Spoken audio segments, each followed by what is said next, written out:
You're watching The Lookout, a production of the Division of World Languages and Cultural Studies here at Minot State University. I'm your host, Samuel Stinson. We're joined today by Jason Grace. Jason Grace has had decades of experience working in the IT sector. He's been a software developer at IBM and now works in engineering management at WellSky, a healthcare company based in Kansas City. Jason Grace, thanks for being on the program today. Happy to be here. So I have to admit, again, Jason and I have known each other for quite a while. We both went to WKU, Western Kentucky together. This is an interview 21 years in the making. I have some questions to ask, but I'm going to set this up a little bit to start with. So in the spring of 2002, you and I were both in our senior year of undergrad at Western Kentucky, and we were both majoring in computer science. So I'm 42 years old now. So again, 21 years ago, this is exactly half a lifetime ago for me. So this is a little surreal. So at that time, I interviewed you for a class project. I was taking the ethics course. I think they still take this there now, the social implications of computing course, and all the CS majors had to take it. And I'd invited you to talk about software piracy and open source software, and you were a lab manager there at the time. And that was a project, again, that interview was for a project set up for that class.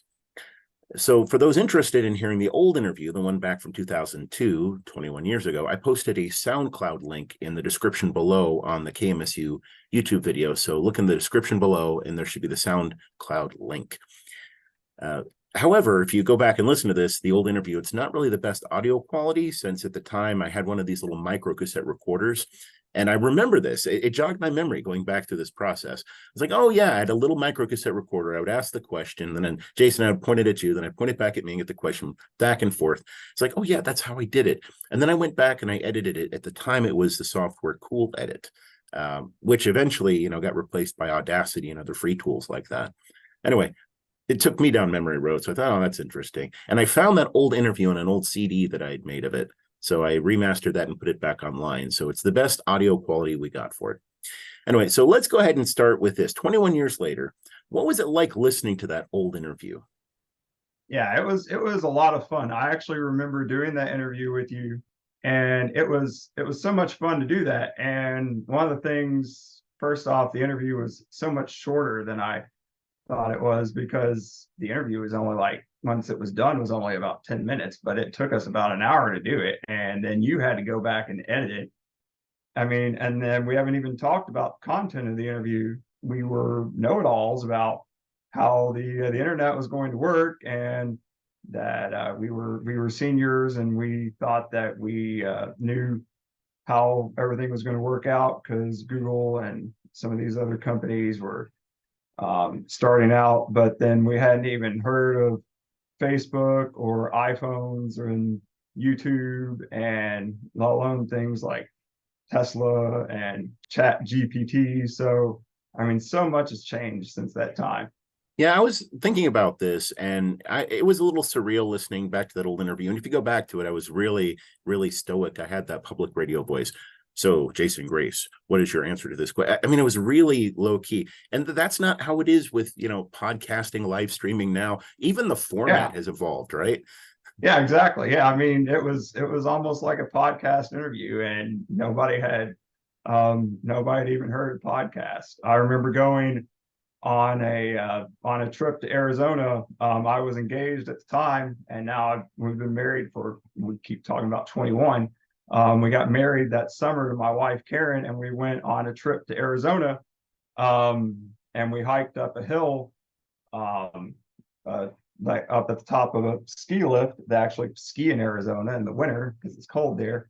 And the two of us are up there, and we're like, we should take a picture. And I'm like, well, I guess we just hold the camera out and turn it around at ourselves. And we took a selfie, and this was in 2005. Nobody had even thought of the concept, and now everybody just flips a button on their camera and just does that. And that was I mean, we just come up with things like that before they even become popular. Yeah, so you would, without knowing it, you'd invented the selfie, apparently. Yeah. We just didn't tell anybody about it. So let's think about that with the change in technology. Again, we were thinking about this, talking about this a little before. So a lot's changed in the last 21 years. And again, I didn't even stop to think about this as a list. I thought I'm going to make a list of the things that have changed technology wise in the last 21 years. I thought, well, what are some of the big highlights? So here's what I came up with: broadband access, higher speeds for internet becoming more common, Web 2.0 and post 2.0, 5G technology, like you said, rise of YouTube, online video platforms, the iPhone, the iPad, everyone with a powerful device in their pocket, or a portable phone that's actually a computer now, mobile apps that come with it, the gig economy, because people are using those to make money off of those apps largely, like with Uber and Lyft, Android software, and we talked a little bit about Linux and some of the open source stuff back in the earlier interview. The rise of social media, so Facebook, and we just had Threads come out, right, as a competitor to Twitter. And then finally, generative AI and ChatGPT, as you mentioned. So this is a huge list. So what were some of these that, and I know I've left some of these out, but Oh yeah. what were some of the advancements since our last interview that came as a shock or came as a surprise to you? Because I Yeah. mean, we were know-it-alls back then, and it's Oh like, yeah. well, we got to see everything. But yeah, I didn't see most of this.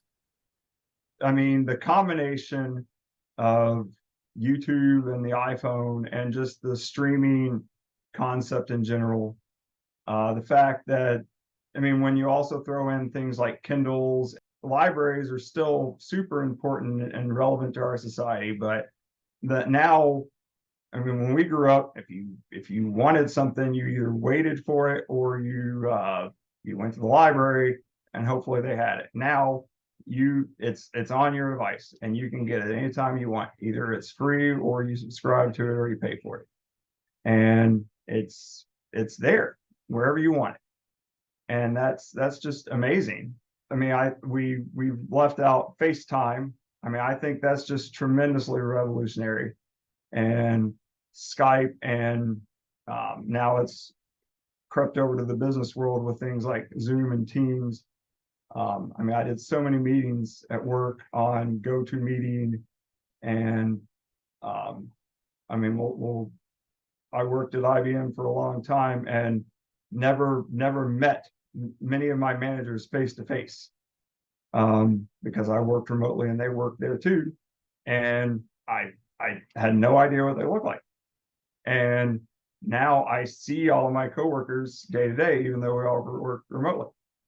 And then, I mean, I guess the other really big one is the electric cars. I mean, just the fact that, and then the mapping technology that goes along with that we can leave our house and drive pretty much anywhere in the country without really a plan and get there. But it is fascinating how many of those things that you mentioned and that we were talking about intersected, right? So it wasn't just that we had great broadband access. It's you have broadband coupled with online video, which makes it possible to share these larger clips and watch movies and TV shows streaming in real time, which also allows you to do things like live streams and have more of these sessions online where we have full video and full audio conversations. You'd mentioned also with IBM that you started when you were working with them. You started very quickly upon graduation back in 2002, right? So it was like really right after that interview when you started with them, right? Yes, that's correct. I had a job out of college with them, and that was a tremendous opportunity. I was very thankful for my time there with them, and I worked there for 14 years, and really enjoyed my time there with them. And I think one of the things I really enjoyed during my time there with them is that I was able to work remotely during the large majority of that time, fully remote. And I know we've joked a lot about trend setting here, but that was a tremendous opportunity as well. Being able to have a remote office, fully remote, getting to work with other teammates that did that as well, and also just getting to really meet a lot of people throughout the United States and around the world as well, and work with people in lots of different countries, and also have to plan around team members working in different time zones and different schedules, get to learn about a lot about their cultures and holidays. I've had some friends and family members and associates do similar work remotely, but teaching English as a second or foreign language in other countries via remote apps in Zoom and other technologies. And it's opened up a lot of those spaces for that type of intercultural communication. It's been really a great asset. Some of that came about through the pandemic. Some of that was coming before the pandemic, and some of that was shut down due to some political situations in particular countries. But that being said, it just seems like on the horizon that sort of thing is still just kind of not yet to fully blossom yet or boom.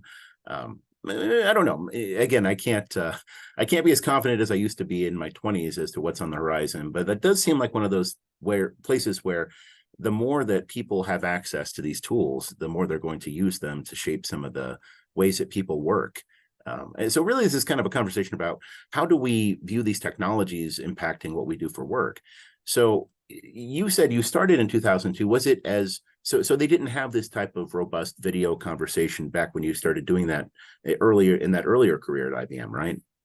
Yeah, so when I started, it was really a lot about working on one team, and you worked with other team members that were very defined in the US, and then you would typically about every 18 to 24 months, you would rotate your team function, and you would work with different team members elsewhere in the United States, have a new manager, have a new half dozen to 10 teammates, and that would be your team.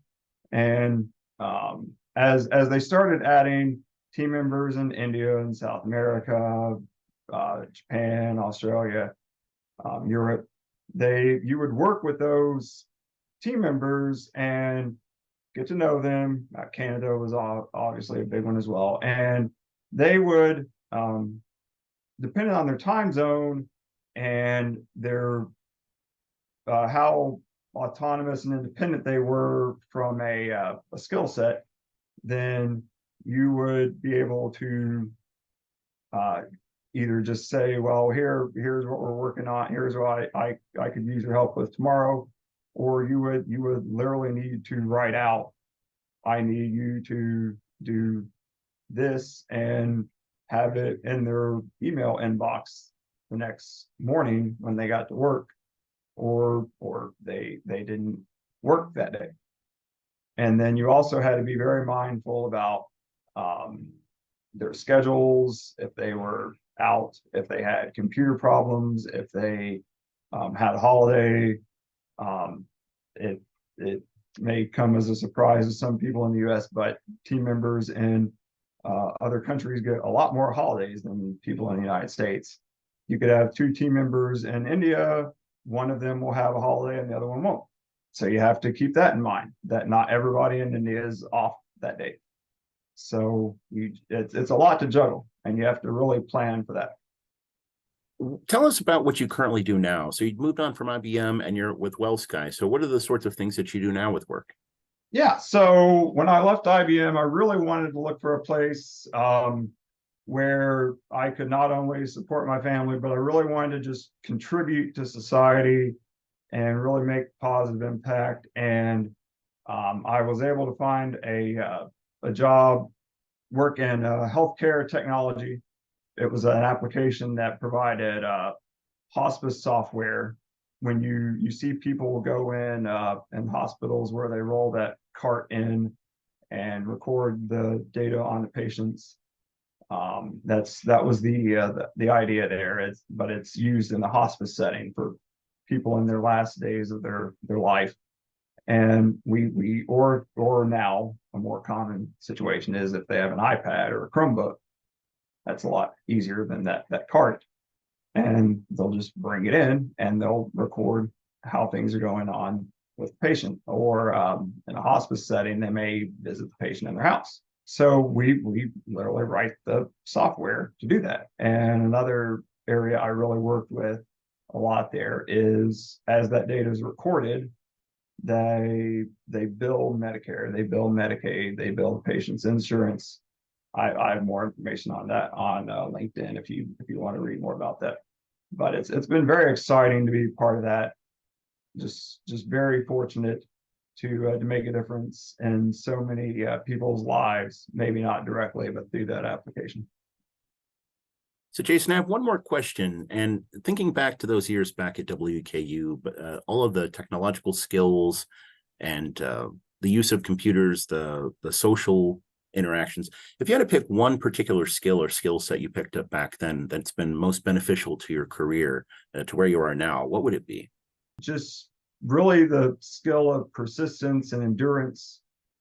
And when you have a setback, attack a problem from a different angle, you don't give up. It's very easy to look at something that happens in your life and you forget how far you progressed. Everybody on my team at work, both of my kids would say that they have heard that by now. It's one thing to get stuck and ask for help. It's another thing to get stuck and not ask for help. And I think that's the real valuable skill. You're going to use that regardless of what your profession is. I'm going to say it certainly seems applicable to software development for sure. Oh yeah, because you're going to get stuck. And I mean, we just listed massive things that have come out in the past 20 years. And the realistic thing about the situation here is that, I mean, 20 years ago, I mean, you could sit down and learn everything that was in Windows 95 or everything in DOS. And I mean, that's funny to laugh at, but I mean, you can't learn or maybe just about every feature in an older programming language. I mean, you cannot do that anymore. You're going to need to rely on other people. And you've really got to look at your team members, your coworkers. You got to look at them as allies, as people that are there to support you, and they're there to help. But your biggest advocate is yourself. You've got to know what your limit is, and you got to know when you need help. So, Jason, last question. I'd like to invite you to make a calendar appointment for July 2044. That is 21 years from now, if I'm doing the math right, for a follow-up interview. Do you think you'll be available for that interview? Absolutely. Absolutely. I think as much as we all give social media a hard time, I'm able to connect with my extended family. I'm able to connect with my high school classmates. I'm able to connect with my college classmates. I'm able to connect with former coworkers. I'm able to connect with you, and I'm able to schedule that interview right now. I would love to do it. And if that's the next time I talk to you, then I will be disappointed, but we can absolutely do that. Well, I was going to say, hopefully we'll talk before then, but I'm going to go ahead and put that in Outlook. Hang on a second. Yeah. Let's pick a day. All right, Jason Grace, thank you so much for being on the program and for sharing some of these memories and reflecting on that old interview those 21 years ago. The pleasure was all mine. It was great to do it. Thank you for what you do, man. Well, we've reached that point of the program where we have to say goodbye, but thanks again for watching. And as we say always at this juncture, this is Minot State University. Be seen, be heard, be inspired. And thanks again for watching. Take care.